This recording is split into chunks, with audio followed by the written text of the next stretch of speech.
Niagara के मतवाले। 30 जून 1859 की बात है। संसार के सबसे बड़े, विशाल और विकराल जलप्रपात नियाग्रा के दोनों किनारों पर असंख्य नर नारियों की भीड़ एकत्रित थी। जहां तक दृष्टि जाती थी वहां तक मनुष्यों के सिर ही सिर दिखाई देते थे।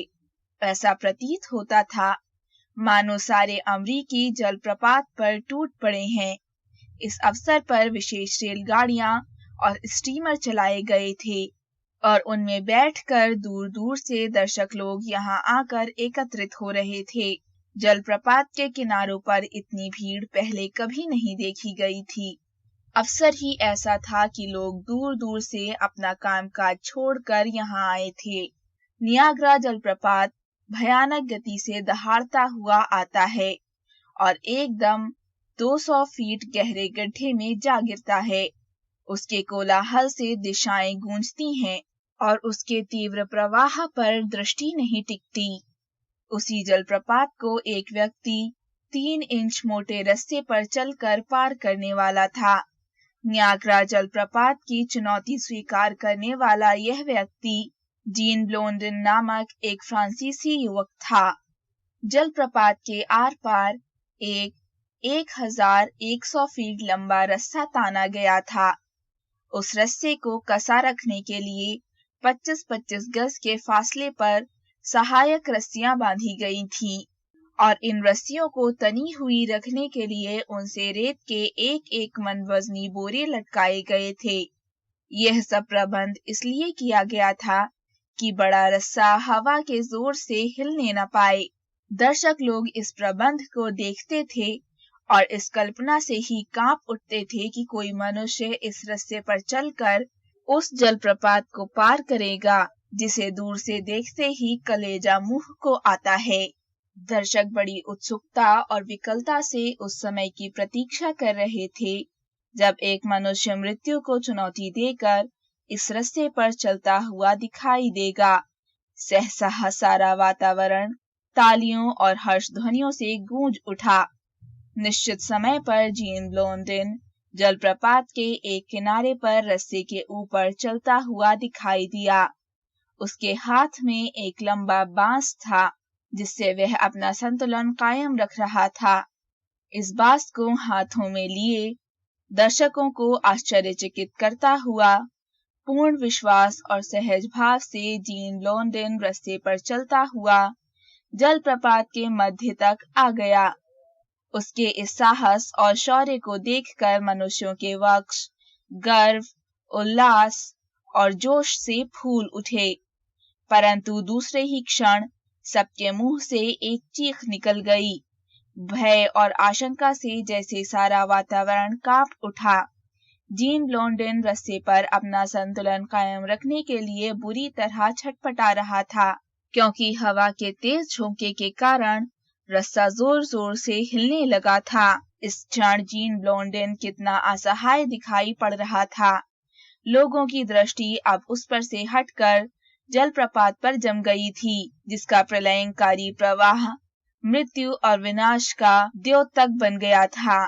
परंतु जीवन और मृत्यु के बीच जब बहुत थोड़ा अंतर रह जाता है तब मनुष्य में एक नई चेतना जाग उठती है। जीन ब्लोंडिन ने एक मन चले, साहसी और कुशल खिलाड़ी की भांति मृत्यु का सामना करने का निश्चय किया। वह रस्से पर लेट गया और बांस को अपनी छाती पर तोल लिया। दर्शकों ने अपनी सांस रोक ली। अब क्या होगा? यही प्रश्न सब लोगों के मन में उठ रहा था। कुछ क्षण जीन ब्लोंडिन रस्से पर निश्चल लेटा रहा। फिर वह उठा।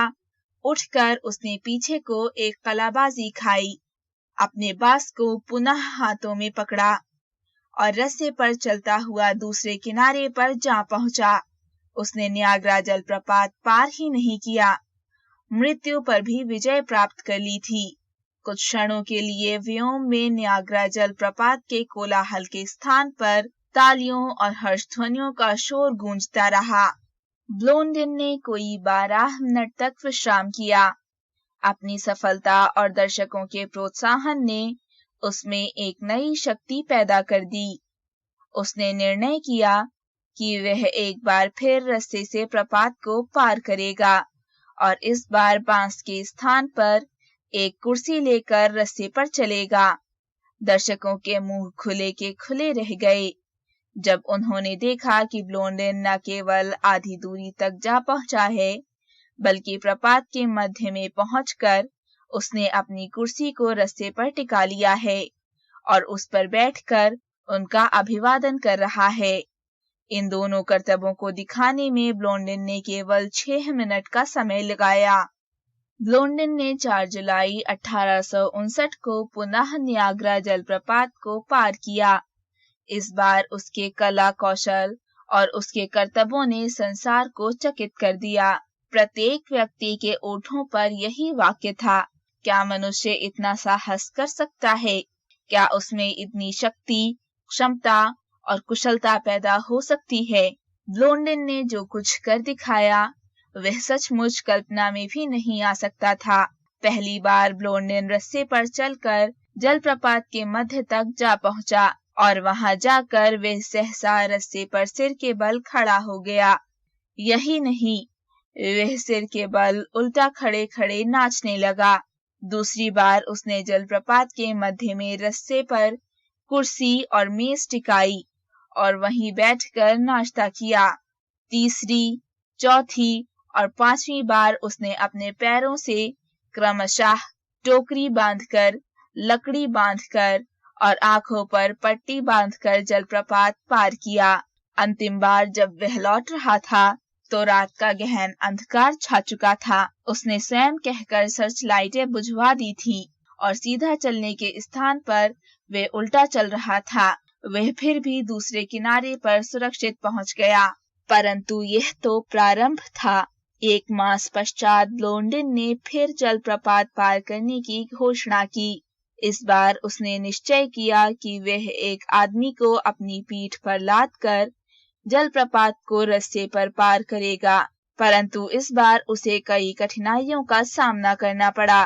पहली बात तो यह कि उसकी पीठ पर बैठकर जलप्रपात पार करने को कोई व्यक्ति तैयार न होता था। भला कौन अपनी जान जोखिम में डाले? अगर ब्लोंडिन रस्से पर चलते चलते गिर जाए, जिसकी संभावना बहुत अधिक थी, तो पीठ पर बैठा आदमी मुफ्त में मौत का शिकार बन जाएगा। जब कोई व्यक्ति इस काम के लिए तैयार न हुआ, तो उसने विज्ञापन दिया कि जो व्यक्ति इस काम के लिए अपनी सेवाएं देगा, उसे फीस के रूप में $1500 दिए जाएंगे। इस बार 3 आदमी तैयार हुए और ब्लोंडिन ने तीनों ही की सेवाएं प्राप्त कर लीं। करतब दिखाने का दिन आया। नियाग्रा जलप्रपात के किनारे पर 30 लाख दर्शक एकत्र हो गए। उनमें अमेरिका और अन्य देशों के बड़े बड़े आदमी भी सम्मिलित थे। भीड़ बड़ी उत्सुकता से निश्चित समय की प्रतीक्षा कर रही थी। परंतु ब्लोंडिन एक संकट में फंस गया था। वे तीनों आदमी जिनकी सेवाएं उसने प्राप्त की थीं, साहस छोड़ बैठे और उन्होंने उसकी पीठ पर चढ़ने से साफ इनकार कर दिया। उस दिन ब्लोंडिन को असफलता का मुंह देखना पड़ता यदि उसका सहायक हैरी कोलकॉट पीठ पर चढ़ने के लिए तैयार न हो जाता। ठीक समय पर जीन ब्लोंडिन एक सिरे पर दृष्टिगोचर हुआ। वह रस्से पर चढ़ गया और उसका सहायक उसके शरीर के साथ बंधी हुई और दोनों ओर लटकती हुई रकाबों में पैर डालकर और कमर के गिर्द बंधी हुई चमड़े की पेटी पकड़कर उसकी पीठ पर सवार हो गया। एक बार फिर नियाग्रा के किनारे तालियों के शोर से गूंज उठे। ब्लोंडिन अपने सहायक को पीठ पर लादे तेजी से रस्से पर चलने लगा, परंतु वह कोई 200 फीट ही चला होगा कि उसकी शक्ति जवाब दे गई। उसे विश्राम की आवश्यकता महसूस हुई। उसने अपने सहायक से पीठ पर से उतर जाने को कहा। सहायक ने यह बात सोची ही न थी और न वह इस बात के लिए तैयार था। उसने पीठ पर से उतरने से साफ इनकार कर दिया। ब्लोंडिन का शरीर कांपने लगा। वह चिल्लाया, हैरी, या तो पीठ से स्वयं उतर जाओ, वरना मैं जलप्रपात में कूदता हूँ। यह चाल चल गई। हैरी ने अपनी खैर इसी में समझी कि वह उतर जाए। हैरी रास्ते पर उतर आया। दर्शकों की जान। थोड़ा ठहर कर ब्लोंडिन ने पुनः अपने सहायक को पीठ पर चढ़ाया और चलने लगा, परंतु लगभग 100 फीट चलकर वह फिर थक गया। इस बार उसका सहायक स्वयं पीठ से उतर गया। कुछ समय पश्चात ब्लोंडिन फिर और चला। इस बार वह जलप्रपात के मध्य तक पहुंच गया। उसी समय उसे नीचे धारा में जाता हुआ स्टीमर दिखाई दिया, जिसमें दर्शक भरे हुए थे। उसने अपना टोप उतार कर हाथ में लिया और चिल्लाकर स्टीमर वालों से कहा, कोई निशानेबाज हो तो रिवॉल्वर से मेरे टोप को निशाना बनाए। इस पर बहुत से दर्शक चीख उठे, नहीं नहीं, बस करो, अपनी जान जोखिम में मत डालो। गोली से तुम्हें चोट पहुंच सकती है या संतुलन बिगड़ सकता है। परंतु उसने उनकी कोई परवाह न की। नीचे स्टीमर से एक गोली आई और उसके पास से निकल गई। टोप पर निशाना न लगा। ब्लोंडिन ने दोबारा निशाना लगाने को कहा और इस पर टोप छिद गया। अपने छिदे हुए टोप को हिलाकर दर्शकों का अभिवादन करता हुआ वह शेष सफर तय करने लगा, परंतु अचानक ही खतरे में पड़ गया। रस्सा सहसा जोर जोर से हिलने लगा। किसी ने रस्से को तान कर रखने वाली सहायक रस्सी को काट दिया था। ब्लोंडिन डगमगा गया। डूबते हुए की भांति वे बड़े जोर जोर से बांस को हिला हिलाकर अपना संतुलन कायम रखने की चेष्टा करने लगा। दूसरी सहायक रस्सी तक पहुंचने के लिए उसने जिस साहस, परिश्रम और कुशलता का परिचय दिया, उसको शब्दों में बताना असंभव है।